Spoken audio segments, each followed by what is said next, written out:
We're living in an increasingly globalized world, and nothing happens in isolation from anything else these days.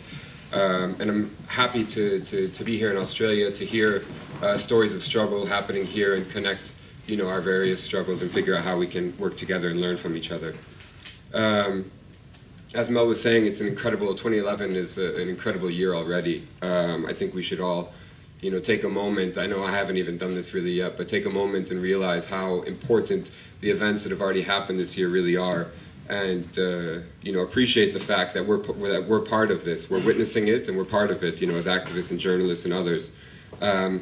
I often think back, with what's happened in Tunisia and Egypt, I think back to the Iranian Revolution of 1979 and the massive impact that those events had on the Middle East and on the entire world, really.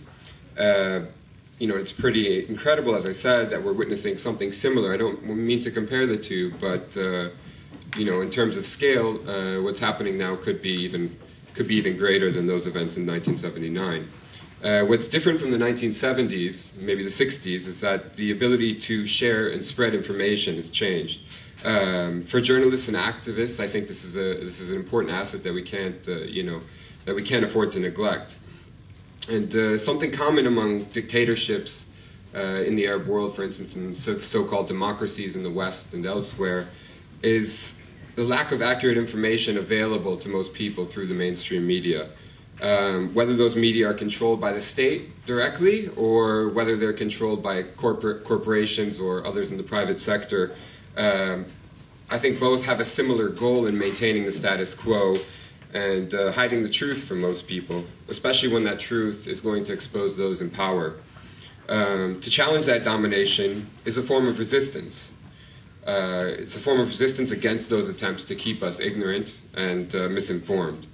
And like my colleagues here, who I'm very proud to share the stage with, Anthony's covering Palestine, apartheid Israel, and the complicity of the Australian government in the crimes happening there, and Kate, who's been doing excellent work on Bradley Manning and WikiLeaks and so on. These are the kinds of issues we're not going to see covered regularly in the mainstream media. And I commend the tireless efforts of journalists like these two and others who, are dedicated and resist these attempts to, or these who make these important stories known to people, make sure they're being heard. In a time when there's so much war and injustice around the world, and while our governments continue to take away our rights, resistance in its different forms in defense of those rights is absolutely necessary. And that said, I'm honored to be here as a journalist committed to those principles of resistance, and I thank you again for having me.